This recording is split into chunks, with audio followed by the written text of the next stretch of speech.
Black Compass Media back live with another one. Shout out to the people that's out there right now. They're gonna see this. Salute to everybody that's watching.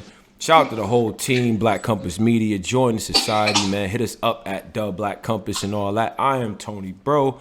I am here today joined by another special guest, fresh off of Summer Madness 10. Now, this is on Caffeine, so you ain't catch it in the moment. You're going to have to figure something out. But this will be on the app very, very soon. Historic card, in my opinion. But I'm joined with one of the guys I think really use the spotlight, really use Summer Madness for what it's worth, right? California's own West Side Stand Up. What is it? Pacoima? What? Yes, sir. Huh? Yes, sir. Pacoima. There you go. Huh? That's right. That's right. None other than B Dot. What's going on, brother? I'm chilling, bro. I'm chilling, man. Just blessed. You know what I'm saying? Just chilling, man. Same old thing. No doubt, man. It's good to see you, man. Especially after that performance. I think a lot of people was very satisfied with what they got on that card and everything. I mean, and I know you've been riding high since then. You know what I'm saying? The energy's been great, but you know what I mean? I just want to get initial reactions, man. I know it has to be a little surreal to be on the 10th Summer Madness. You know what I mean? This one means something. Bro, it's a dream come true for me. You know what I'm saying? Like, you know, we all start off as fans, you know what I'm saying? Even no matter where you come from through the PG system or wherever you come from within the battle culture, you start off as a fan, you know what I'm saying? And, you know, I watched all the Summer Madnesses and with the hopes and aspirations to one day be on one and have a great performance and to have that come true on my birthday. You know what I'm saying? Like, crazy. It's crazy, bro. Crazy. Just blessing. The way I look at it is like, you know, the way I look at it is I must have been doing the right things. My path was guided. What's up, baby? I'm on the phone. My path must have been guided. You know what I'm saying? For everything to line up the way that it has, for me to stay on my quote unquote righteous, quote unquote conscious type of path, you know what I'm saying? Right. And to never really waver from that too much. And to have everything come to fruition the way it did and manifest the way it did, man, you know, I'm just honored, man. I'm just happy with, you know, what I've done in my career and the path that I stayed on, man. To have that kind of be like the tipping point or like the culmination point of everything that I've done to Summer Madness 10, man. Beautiful feeling, man. Beautiful feeling. You know, one of the things I think is important with you, and shout out to everybody who's going to see this. For a lot of us fans, we see the blue chip guy come in and not live up to expectations more often than not, right? Like when you came in, you already were garnering a lot of fans. You know what I mean? It was to a point where it was like, we got to get this man a URL look, or, you know, fans just going to go crazy because you already had so much of your name built up. Do you feel like sort of cathartic in that moment where you reach Summer Madness 10 and you like, I can kind of breathe a little bit? You know what I mean? Like, what was it? Is it like a weight off of your shoulders almost? I should ask. I wouldn't say a weight off my shoulders. You know what I'm saying? That's not, you know, you want to keep going. You know what I mean? You don't want to set goals and then accomplish them and then fall back. You know, you keep setting goals. You set goals, you meet those goals, and you set new ones. You feel me? So Summer Madness has always been a goal of mine subconsciously. Just I haven't like set it out right or, you know, whatever. But in the back of my mind, of course, you know, you want to be on these big cards and you want to show out on the biggest stage on the biggest night. But nah, man, it's, you know, it's just another notch on my belt, really, a big notch on my belt. You know what I mean? And I want to continue to do it. I want to be on Summer Madness for years to come and continue to do that. You know what I mean? So I look at this like my first one. And I hope to replicate that, you know? Yeah. Now, you know, watching the battle and sort of being a part of the judging stuff was cool for me. But, you know, I gotta say, I mean, I watched the T-Top battle now three times. And every time I watch it, I talk to somebody. And this is what happens, B-Dot, when you talk to people. Sometimes people just say some completely in my opinion, right? I think it's really, that battle is good for you because it's a Rorschach test for what fans really like. You know what I mean? From a stylistic standpoint, stuff like that. You know what I mean? I want to ask you the outcome of the battle just to start off, but I got a lot of stuff to dig into with that battle, like when it comes to angles, you know, when it comes to the way that you guys really attacked each other, I think in a very surgical way. But initial sort of, reactions now that I don't know if you got a chance to watch it back. I know you've seen the clips flying around. But what's your impressions now as opposed to, sort of in the moment and just right after, is it, do you still feel the same way about it, about the outcome and everything? Yeah, I got a chance to watch it back. You know what I'm saying? Shout out to URL, but they got the bootlegs flying around. The fans will hit you up with the bootlegs. I'm gonna keep it a buck. I'm gonna keep it 100. You feel me? We're gonna keep it 100 today. Yeah. I'm right. sorry. I'm sorry, Caffeine. I'm sorry, URL. So yeah, I watched them. I think I watched it twice thus far. Mm-hmm. And when you in the moment, when you battling, you don't really know. You know what I'm saying? Like, he was getting a lot more reaction, and I think that's just based on the fact that his stuff is more digestible on the spot. You know what I'm saying? So he was getting a lot more reaction, and so it plays tricks on your mind when you in the middle of the battle, when you thinking about what you about to do next. You know what I'm saying? But on the playback, though, man, I have to be honest. Like, unbiasedly towards myself, I just thought it was a gentleman's 30. I mean, I really did. I really do. I think it's just a gentleman's 30. I think that I think his angles were really good, but I think he overused them. And then I think I countered them all. And I think that's the way you diffuse great angles. Like, if you're able to counter them, if you're able to already have counters written in your material, it kind of takes away the sting, you know what I mean, of what's being said, especially if you're addressing exactly what's being said. So for me personally, I thought his first was incredible. And I thought my first was just one of the best rapping rounds. I was definitely inspired by Daylight. You feel me?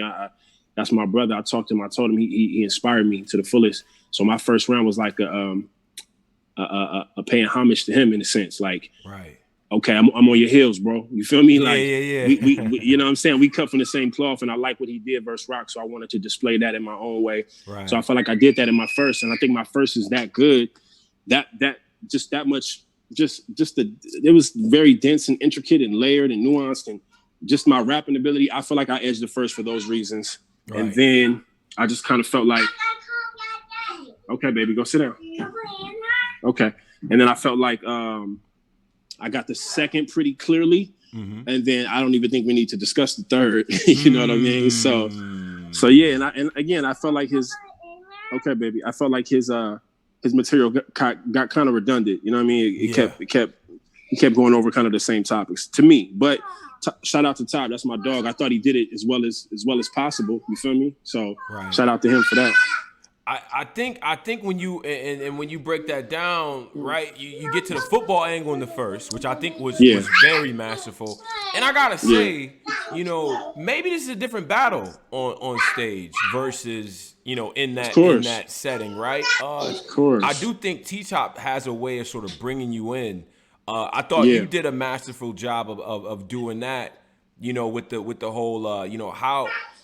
You disrespect these queens. How can you raise a black girl? Like, when you kept repeating the the phrase, like that's the type of thing. By the time you get to the third, like repetition of that, we with you. The crowd is gonna say it with you. You know what I'm saying? 100%. Do you feel like just looking back at the battle, maybe on a stage things would have hit differently, or you would have had to maneuver differently depending on what the crowd might have been receptive to? Yeah, 100%. I mean, to be quite honest with you, I'm not taking that battle on the stage. You know what I'm saying? Like, I'm not even. Let's talk about it. Strategery. I like this. I'm not. Shout out to my fans and everybody that love me, man. I love y'all back, but I'm gonna just keep it a buck with you. I'm not taking no big battles on no big stages. Like, I just don't think that that's for me and my style of rapping and my style of writing. So on a big stage, he probably wins the battle from a reactionary standpoint, like how the fans gonna react to easily digestible lyrics. You know what I'm saying? When the rapping is very the cadence, you can follow the cadence and you can follow what somebody's saying. So yeah, I think that battle probably looks differently with a crowd. But that's the reason why I'm successful this year, is because I'm better off without a crowd. When you actually have to listen and pay attention and give me actual credit for rapping better than everybody, right? Then this when you have B Dot. I've been rapping like this since 2015. You feel me? But it's just we don't got no crowd. Now all of a sudden B Dot is in contention for champion of the year. Right. When really I've always been a better rapper than I'd say 98% of the culture. 99 maybe. Talk. Yeah. Keep it real. You know what I'm saying? Keep it Yeah. real. The humility era is over. I love it. That's how we man. talk. I put in enough pain. You know what I'm saying? Right. Like I put in enough pain. Like, and I've handled a lot of ridicule over the years. Fake looks. We don't want to hear that conscious shit. Blah blah blah blah. Like I've dealt with all that, and now it's my time to be like, fuck y'all. I'm the best. I'm the best rapper in this shit, and I'm proving it. Over and over and over again. I gave y'all 2 classic battles back to back, like literally back to back. So it's like, you know, I'm in my moment, bro, and I'm taking advantage of it. You said something like I was taught to watch my tone when speaking to the elders. Like he'll bring it down a pitch, but all that negative to his mama in the world. What? That was crazy. He in the ninth inning with his karma. That baseball scheme and the setup, and I just. Look, I'm a X's and O's. I'm a team backpack person. Shout out to Team Backpack, Black Compass Society. I'm with the lyrics. I'm with the penmanship. The whole 100%. Setup into that was just that shit was mad. I mean, there's a couple of these instances where it was just like masterful setup. When you writing something like that, do you ever feel like it's too much? Like you doing too much almost? Like it's too dense? But I do it to get phone calls from A-Verb, to get phone calls from Daylight, to get phone calls from Mickey Fax. I do it for that. I do it for my peer group and my setting and the cloth that I'm cut from, for them to be like, yo, like, you know, Mickey's one of my favorite rappers, just generally speaking. I just think he's an incredible lyricist. Right. You know, we're gonna battle one day. We promise each other that. Yeah. That's please let me flip the coin, Mick. I got your number. Don't do that. I want to be there. That's 100% happening. You know, and so you know, to prepare for this battle, this is my first time sharing my material with Mick because he's still a future opponent. You know what I mean? So I have to be careful. Okay. But I caught him and I shared my first round with him, and to get that type of reaction from Mickey Fat, like he stopped me and he said, "Yo, stop! I gotta write this shit down." And he said, "Start that over, bro." And so, you know, that's so to answer your question, that's what I do it for. I do it for those type of reactions because I want to be respected by my peer group. Like, again, the fans, you know, it is what it is. Whatever they're able to digest and react to, that's what they do. I've seen a couple little tweets or comments. I forgot if they was YouTube comments or tweets, but saying that my first round took really slow to start. But you just broke down the lyrics of my first couple bars in my first round. So again, I do it for people like you. I do it for people like that can really understand what I'm doing. Yeah. And all that whoever can't catch my shit and if you like jokes and little, you know, elementary shit, then, you know, that's for you. But I do it for the people of I don't want to say higher intelligence, but you know what I mean. Just a different And a different it's not frequency. a diss to anybody when you say no, that, not right? at all. Because not at all. I almost think like it's a form of projection almost. Like when you say certain words or you say certain phrases. Like I grew up with that. Like you think you're better than me because you know that word. I'm like, no, shit. As a matter of fact, if you don't understand, I'm willing to teach you that shit. I'm not better than none of y'all because I know a couple words. Believe me. Right. You know what I'm saying? But you said tie top to the top tier and shoot up the stock like I bought the top share. Come on, bro. What? And this is all in the first round, and come on, that was against his best round, and I still got that because of shit I was saying. Yeah, I just it's too much. That type of approach is dope. The T-top addressing avocado angle I thought was masterful, and I think that would have hit very well with the X-Races filming the Malcolm X tapings. Like that was hard. You know what I'm saying? And he probably would have shook the room with that Nubian queen. You looking for your Nubian queen? I'm looking for that white bitch. That in New York City is gonna move some shit. You know what I'm saying? That's sad. That's sad though, man. What do you mean that's sad, Doc? Don't do that. Sad, why that's sad? That's sad that would be celebratory. You know what I'm saying? You looking for a Nubian queen, which means I'm looking for a beautiful black woman as a counterpart to start a family and an empire with. Right. You looking for that, but I'm out here looking for that white bitch, the cocaine, the crack that destroys our community, which was implemented by the white. I ain't finna do all that. Whatever. Yeah. Whoever is for, man. I'm on a different level, bro. No, they'll catch up later. You know what I'm saying? There's one thing I want to address with you, and in fact, shout out to Nitty, shout out to Myers, the whole West Coast collective, because I have a thing that I've been meaning to tell you guys. You guys have a tell. You know, like in like when you play in poker, Somebody might have a tail when they bluffing. They might scratch an eye a little bit or whatever. Yeah. When your opponent is doing work, y'all get it, y'all feel it a little bit, just a little bit. Y'all start to be like, yo, I even see with Gotti with clips. He like, man, y'all cheering that bullshit with cuz. Like when somebody hit you when he hit you with the Umar angle, you like, yo, that's some bullshit. Like you was not having that. You know what I'm saying? I just hate, again, man. I hate when it's just a clash of cultures in a sense. Like I come from the conscious community, and I have to be in battle rap, and I have to battle brothers that don't read, that don't research, that don't know what they're talking about, and they get to just say things that get reactions on a elementary level. So I have to stand there and listen to that, and it's frustrating. It's like a trigonometry teacher sitting there arguing about 1 + 1. It's annoyingly frustrating. You feel me? So it's like that'd be my reactions, not because I think what they saying is whack. I just be like, I can't believe I'm standing here listening to this elementary attack. Like, oh, you need to why don't you go pay for Dr. Umar's school? I'm like, really, bro? Like, so if you did your proper research, you would know that, I do like Dr. Umar in terms of some things that he says, but as a collective, the quote unquote conscious community has not been rocking with that concept and that idea for years now about him building a school. But again, it's battle rap and it's neither here nor there when you're dealing with 80 to 90% of the culture that doesn't know any of this information.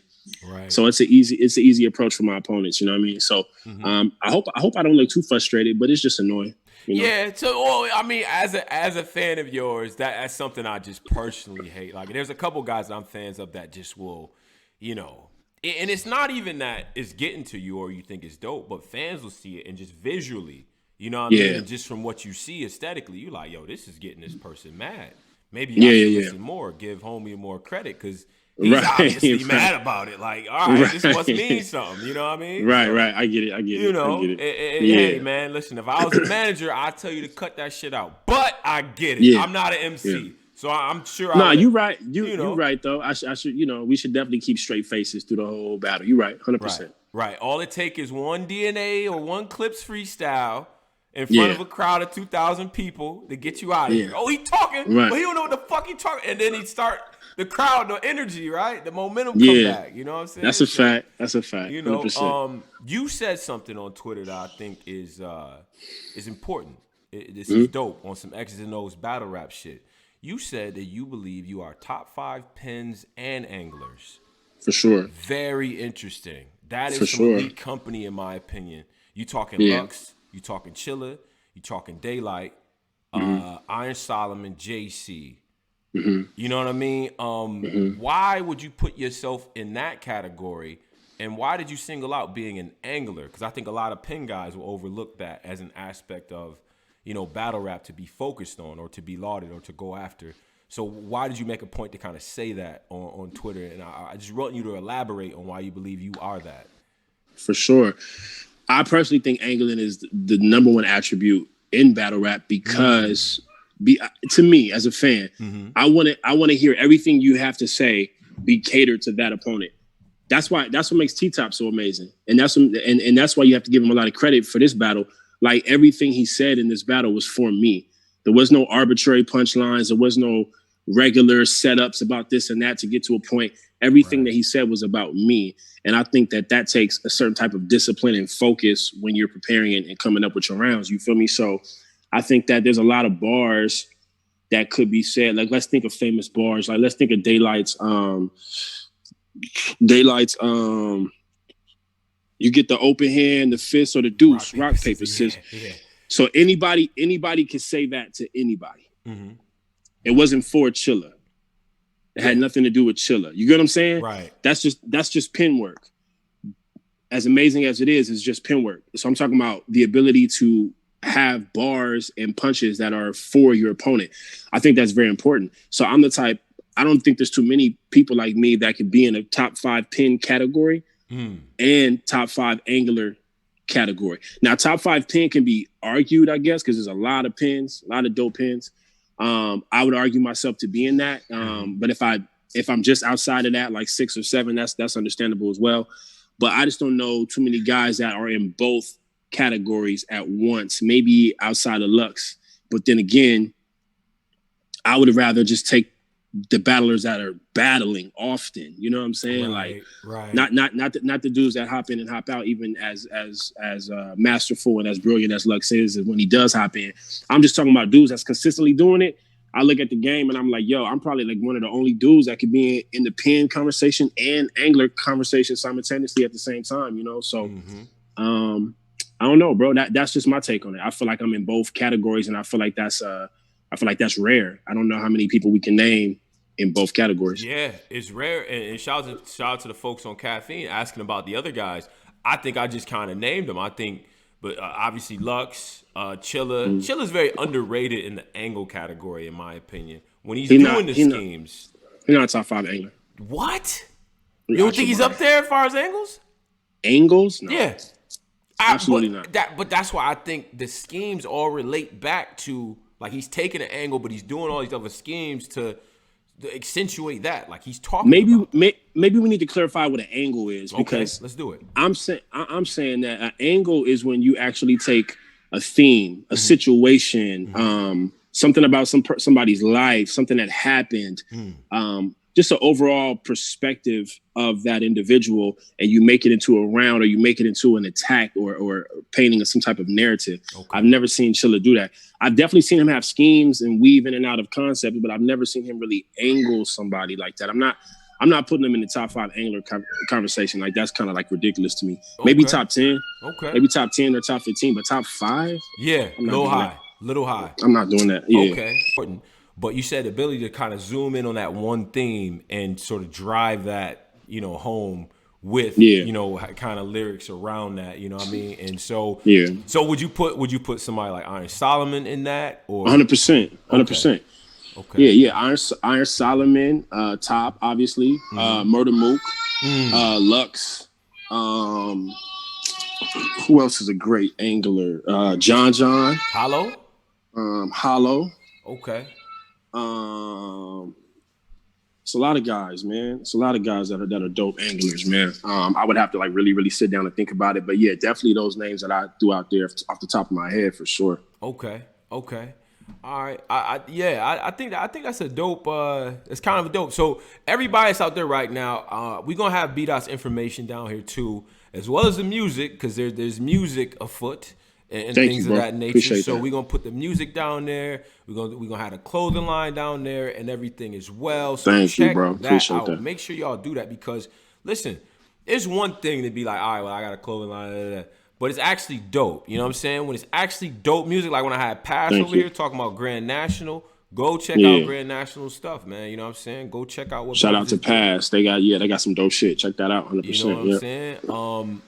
And so let's get to the other things of that night. Who else were you impressed by that night? Oh man, Reed Dallas. Let's talk about Reed. Reed Dallas. That was very impressive. He just brought a different feel to this shit. It's just like he just reminded me what this shit is really about at the end of the day. Like, I just really enjoy. He brought back that feeling of like, you couldn't be outside during that era if you wasn't really that type of nigga. You know what I'm saying? Like, I just remember that. Even me, like, being all the way out here on the West Coast, I just remember being at the house parties and shit, niggas gang banging, shooting dice in the backyard. And then we would have like ciphers and shit. And you couldn't be in a cipher rapping about no gangster shit or rapping about no gang banging shit unless you was really with that. You know what I mean? Right. You know what I'm saying? So seeing Reed in that kind of format and the way, the vibe he was giving off, it just reminded me of that. It was very nostalgic. It was like, okay, that's the essence of this shit, where the nerds and the geeks couldn't have opinions and couldn't be around. Like, you know what I mean? Like, that just made me feel like, okay, I like that. I like having that aspect to it. Even though I represent what I represent as far as the conscious side of things and dropping knowledge, I still like that balance. I like what he brought, you know what I mean? So he was very impressive. Rum was Rum, of course, you know what I'm saying? That's my dog. So let's not act like he still wasn't spazzing, because he was. Right. It's just that effect of like not expecting that from Reed, you know what I mean? So I really enjoyed Reed's performance. And who else was I really impressed by? I mean, I go with my dogs. Geechee was obviously still consistently Geechee. Still such a well-rounded talented battle rapper, bro. Like Geechee is just amazing at what he does. I don't know. That's pretty much it, man. I mean, everybody did well. Everybody did their stuff. You know what I'm saying? I heard a lot of material before we walked in, man. I had the pleasure of I didn't really know Chess too well prior to this event, but I had the pleasure of kicking it with him outside and chopping it up. And I ran my rounds by him. He ran his by me, so we was able to vibe with each other. And I fuck with Chess, man. That's a solid dude. I really, really like his energy. So I heard his material before the battle. You know what I'm saying? So I watched it, and that was dope. Everybody was dope, man. Everybody was dope. But as far as like who I was like impressed by, like wow, whoa, definitely Reed Dallas. His what struck me was his ability to kind of use the stage, you know, because I feel like one thing in battle rap, and I'm guilty of this, is just as I'm not better than anybody. A lot of times when I point stuff out about the fans, I'm talking about myself. So just so people know, but we underestimate delivery and just ability to kind of use the stage and use the space. You know what I mean? Yeah. So when Reed is walking around, and God bless the guys at Caffeine, but they following him around and he making faces at the cam, or he's, you know what I mean? He got bars directed for you at your house. You feel like you right there. You know what I mean? Yeah, that ability 100%. to connect is so underrated. You know what I mean? Absolutely. So that was the energy that I felt. I'm like, oh, nah, this is DVD era shit. Like, I felt like I was back on the Philly block. Yeah. You know what I'm saying? Exactly. Me too. Me too. We was all outside watching it on the big screen, and we was all everybody looking at each other like, dog, what is going on right now? Like it was a dope feeling, man. I loved it. It actually inspired me like before my battle, like, okay, I like how he was working the stage. I like how he was working the cameras. So I already had that in mind, but seeing him execute it like that really inspired me to do the same as well, man. So shout out to Reed, bro. Right. Yeah, so I think even this whole look and feel with Caffeine and stuff like that. Like, so you in this new age, in this COVID era, you have had the battles and stuff like that on the roof. You've had the battles now with Caffeine and everything. You know, based on what you've seen from the work output to the aesthetic, the feel of it, do you feel like, you know, these? How would you rate the work that you feel like these guys are doing, capturing the battles and the essence and stuff like that? Like, what do you think about the new camera angles per se, or like the new production and everything? Like what do you think about the setup? I love it. I personally love it. I mean, I don't think too much about it. Like, I don't try to make some type of comparison and be like, oh, how does this look as opposed to what we're used to. But I just know that it's not whack. You know what I mean? Like, I see it and it looks dope. You know what I'm saying? When I watched me and T-Top's battle back, I thought it looked dope. You know, I like the different camera angles. I will say that they did a better job. This time than Summer Madness X was filmed a little better than Gnome was, I would say. Yeah. You know what I'm saying? I think so. Yeah. They're picking up on subtleties, it seems like, right? Yeah. I wasn't there, but I heard at Gnome there was like this fucking football field type of camera swirling like around. the swirly I was going crazy, Dot. I'm like, hell no, get rid of that now. That was trash. So I'm glad they got rid of that for this joint. But yeah, man, I thought they did well. Thought it was filmed well. I didn't watch too many of the battles back. I watched mine a couple times, and I thought it was filmed well, man. I really did. Yeah. On the other side of the fence, you had the KOTD Grand Prix, and I know you've done work there as well. Have you had the opportunity to kind of watch that, or I mean, you know? I really kind of want to ask you about the whole tournament vibe. Like, is that something that you would be into, given the fact that you judged and the rounds seem a little bit shorter? You know what I'm saying? Have you had an opportunity to sort of watch that? And even the URL Ultimate Madness, is that something that you might be interested in? Nah, they called me for Ultimate Madness too. I told them no. Oh, wow. Yeah, I just don't think it's for me. I'm not knocking it. It's just not for me. Okay. Not with my content, you know what I mean? Like, I split the room up, you know what I mean? My shit is too controversial for me to be sitting there waiting on a judge to say whether I lost or won a battle, you feel me? Right. And on top of that, I just think it's more strategic. Hey. Stop it. I think it's more strategic and just more of a business move or a branding move for myself to not get involved in that when I'm coming off of the Rooftop series and, you know, with the Rum and Saga battle. I had a certain aura with the whole Rooftop dot shit. Right. I just think I'd rather at the time just fall back and see what else they have for me. And then luckily for me, you know, Summer Madness, you know, came around and they, you know, and here we are. You know what I'm saying? So I obviously made the better decision in that regard. But shout out to it though. I like it. You know what I'm saying? I definitely was tuned in. I watched all the Ultimate Madness matchups and shit. I loved it. But it's just not for me per se, you know? Okay. I can dig that. You know, and it's good to be self-aware like that, you know what I'm saying? In terms of like, yo, this is my pocket, this is my style. Yeah. And you are a Rorschach test, I'm gonna be honest. Even some battles where I'm like, yo, that was cool. I get online or I start talking to some of the homies, shout out my man Ray, he like, Tone, that was the best shit I heard all night. I don't know what you talking about. I'm like, yo, right. What? Like, you know what I'm saying? And then it's the opposite. I'm like, you hear what Dot said? I get the phone with Snake. Nah, that wasn't that crazy, Tone. Like, you know what I'm saying? Like, you know what I'm saying? So it's a Rorschach test. So it's a good thing though, because I think as more people watch your battles over, people catch more stuff. You know what I'm saying? Yeah. So it's good to be that type of rapper as well, in my opinion. Right. You know, and something like I wanted to ask you too. Do you feel like now you entering that territory where it's like, I hate this, what's the word? Like legacy time. Like you to me, you in that tier. You're now these battles mean something. So what do you think about that? The type of competition, and are you looking to even give shots to people at this point in your career? Yeah, I'm with all the smoke because like I'm 100% like in just this confident mode, and I feel like my material is starting to be more appreciated, and what I'm saying is starting to be more effective on a subconscious level to people that are tuning in. And it's probably because, you know, this kind of mini revolution we had or we're having, you know, post George Floyd incident and these other things that have been happening. Right. I feel like people's antennas are up a little more than they were before. Yeah. So the things I'm saying and the things I've been saying my whole career are starting to resonate a little differently now. Mm-hmm. So yeah, it's definitely for legacy. It's definitely to send a message and to make my contribution to the world, man. I really, like, I would say back in like 2012 or whenever it was, I just kind of, you know, when I changed my whole spirituality and changed my whole worldview and my perspective, I made a promise and a commitment to the ancestors and to those that came before me who lost their lives for being Black and going through this struggle.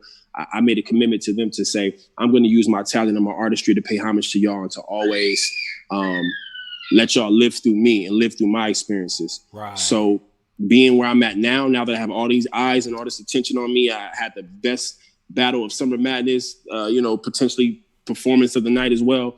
Now I'm just in that mode where I'm like, okay, boom, I got the attention that I've always wanted.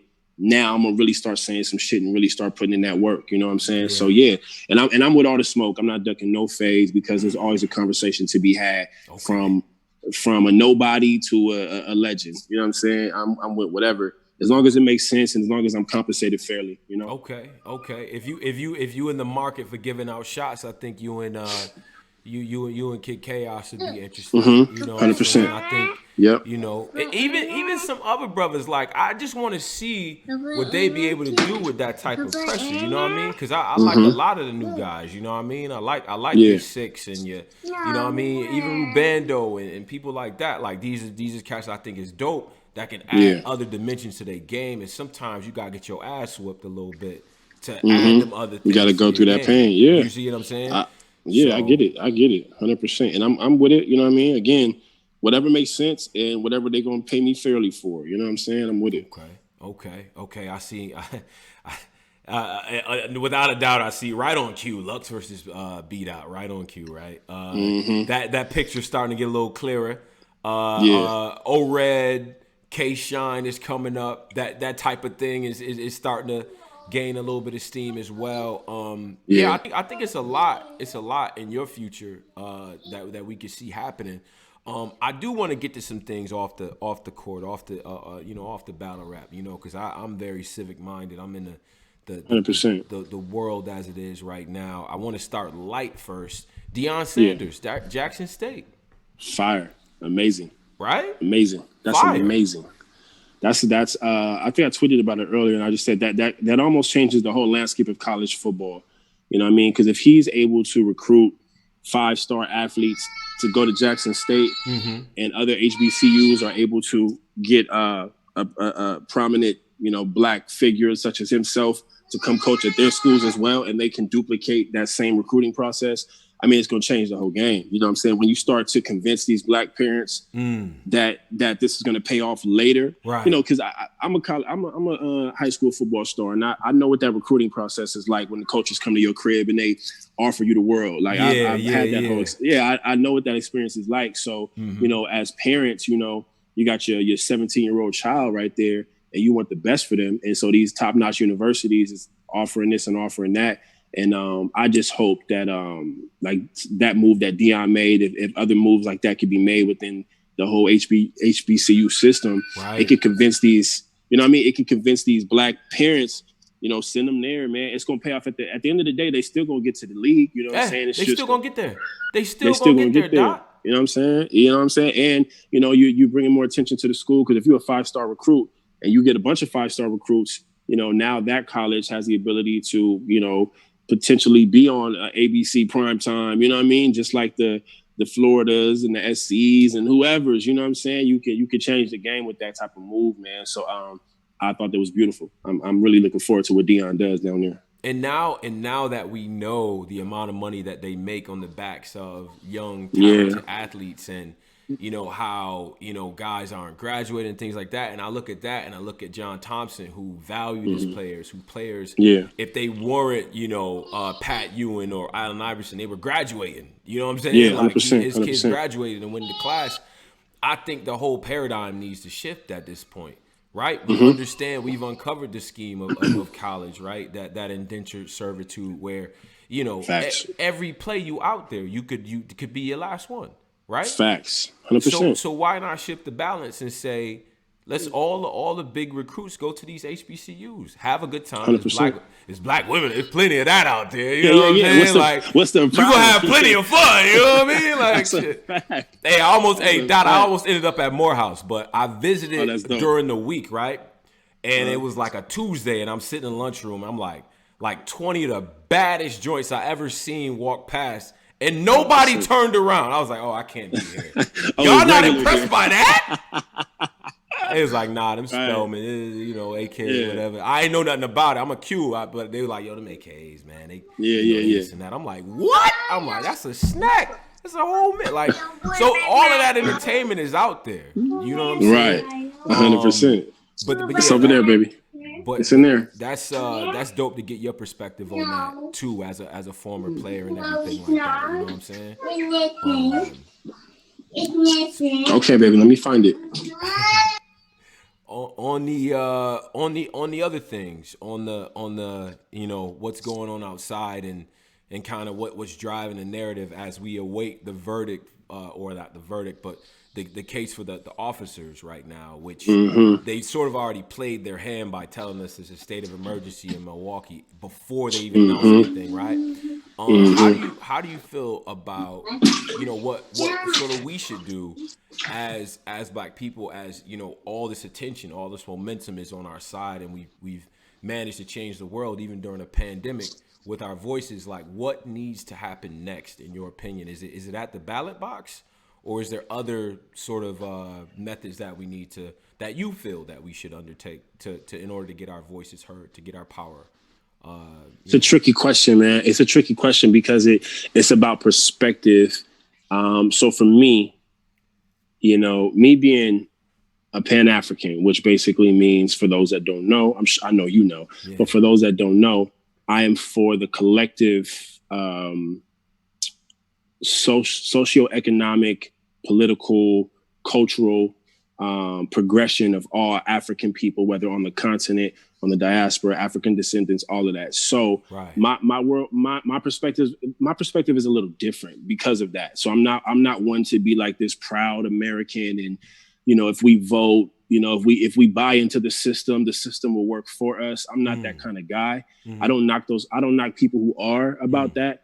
I'm just personally not that kind of guy. I don't like Biden and Trump is just two sides of the same coin to me, you know? Doc, come on. Really? No, for sure. So, my thing is, if it's two sides of the same coin, and that's just on a larger governmental scale, then if we're talking about voting, I would just say that the voting needs to happen municipally, and I would just say that we need to practice actually having communities. Black people don't have communities. We have places where we reside and where we pay rent at. We don't have communities because we don't own the property there. We don't own the storefronts there. We don't own, our dollar goes right out of our quote unquote communities that we think we have. So we don't actually have communities yet.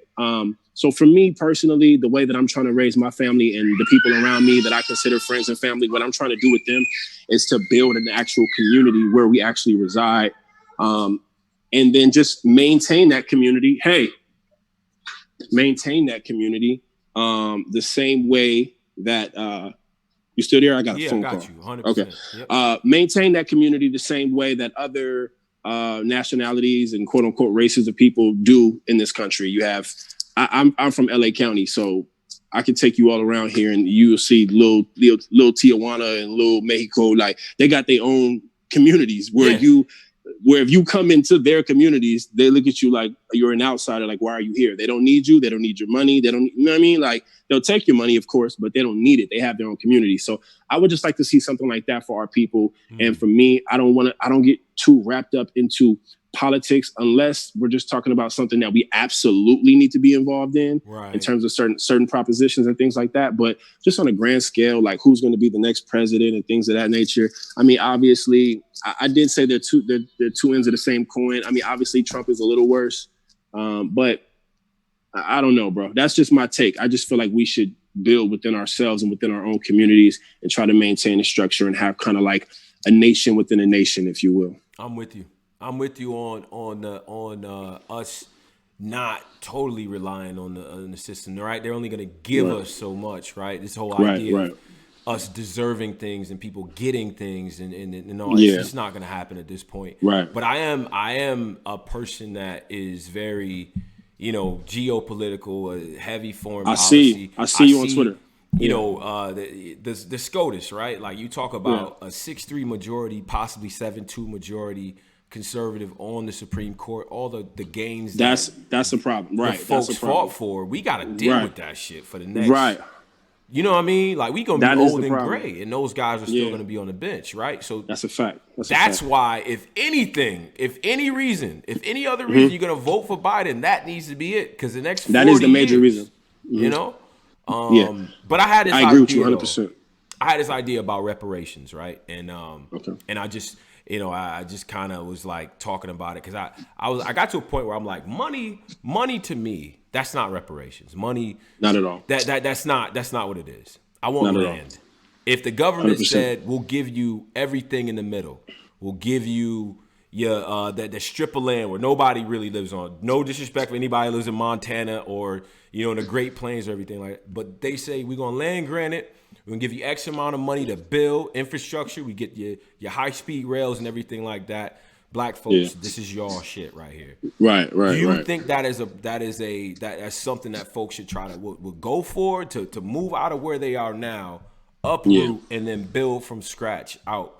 And still in America, still in our country that we built, but now we building out here something that in our own image. Like, what do you think about that as a form of reparation? I'm with that. I'm with that. I'm not against that. I think that I personally would prefer just to put money in the communities which we already reside in. Well, the community, the cities and the communities that are already predominantly Black, like large cities like Atlanta, which is predominantly Black. LA is weird. We're like a melting pot. It's really mixed up out here. But just the cities that are predominantly Black, I would like to see reparations come in the form of redoing that whole infrastructure and dumping money into our education systems within our communities.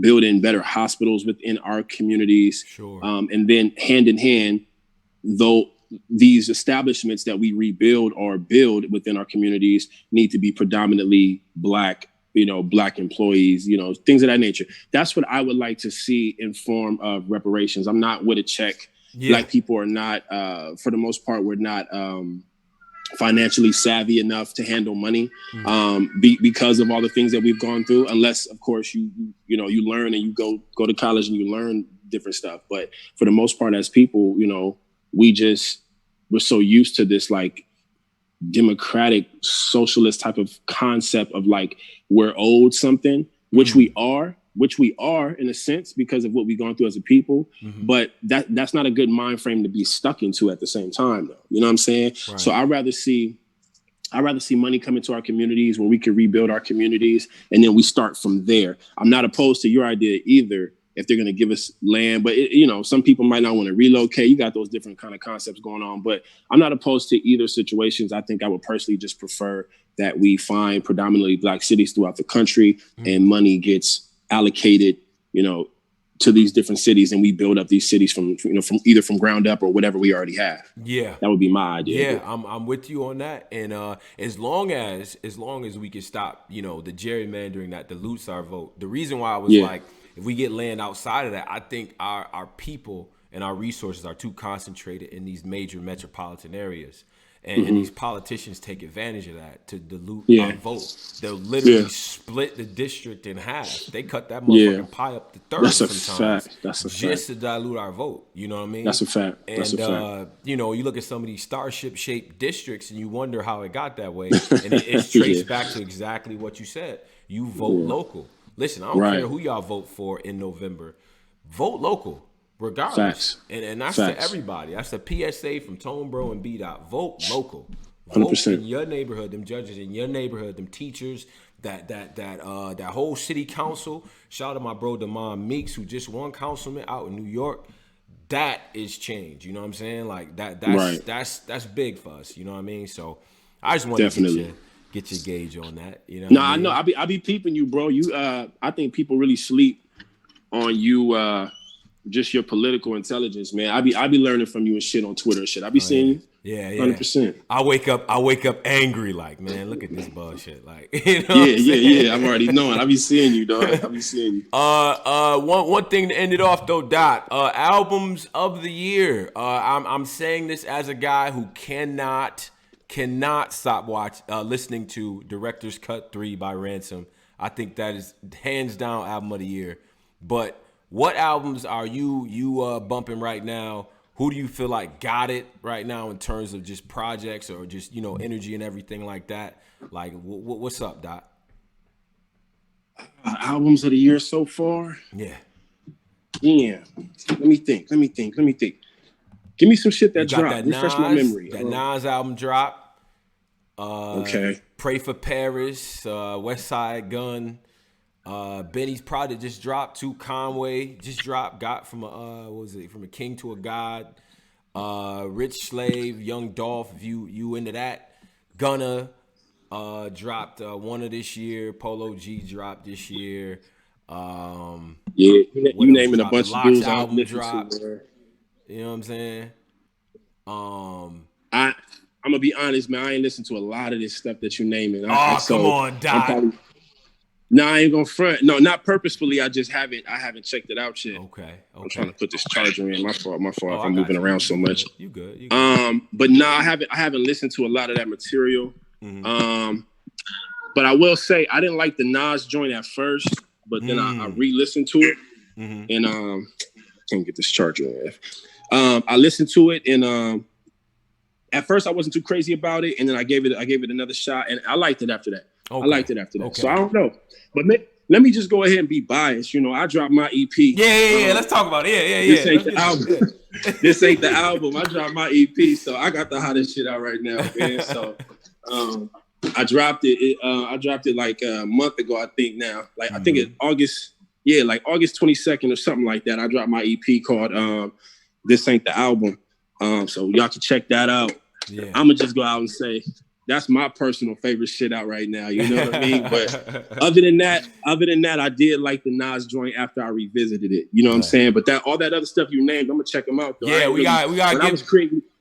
Everybody that's listening right now, we're gonna get a brother B Dot some homework. Tag the man on Twitter. Freddie Gibbs, Ransom, Boldy James. Yeah. You gotta get on this, Dot. They rapping for real now. You know what I mean? I got you. And I like all them individually. I haven't heard their newest project. So yeah, I got you. I'm on it. No doubt, man. Hey, it's always a pleasure to talk battle rap, you know what I mean, politics, life, and things like that, man, with you. You know what I mean? Always, bro. We've seen you, you know what I mean, grow and be able to sort of progress up against this backdrop of ignorance. And now it's not cool to be ignorant right now. So, right. And you can never be too black. T-Top, we got to talk about that. You can never be too pro-black. What are you talking about? But anyway. You taking this black shit a little too far, yeah, King. You taking this black shit a little. How? What? You know what's going on outside? What you talking about? Yeah. But bullshit nah, to say. We you know, I appreciate you definitely, you know what I mean, always being upfront with me and honest and giving a great interview and things like that. And always, bro. You know, any words of wisdom for the people before we you know, we cut out? Man, don't bet against B Dot this year. If you want to make some money, bet on me, not against me. But nah, just, you know, peace and love. I appreciate everybody that taps in with me, man, and likes what I do, man. I really appreciate it. It's been a long time coming for me to kind of get the recognition I deserve. So I just appreciate all my fans, anybody that rock with me, man. Love y'all. For real. Appreciate it. No doubt, man. And quick sign off for everybody out there, man. This is Black Compass Media, Tone Bro. We here right now with B Dot. Make sure you cop the EP. You know what I'm saying? Make sure you follow the man, the projects and everything like that. Everything will be in the description box. You have no excuse. None. You got no excuse. So go cop everything, man. Follow this man on Twitter, and he's receptive and everything like that. I think there's a very good nobody asked you. What you said? What you said to him when you turned around? Nobody asked your bitch ass. I was like, yo, yeah, bitch nigga, we ain't asked. Bitch nigga, we ain't asked you. Like, yeah. That might be that's one of the ones. So yeah. But yo, man, peace and love to everybody that's out there right now. Black Compass, hit us up at the Black Compass, DA Black Compass as always. Until next time, salute.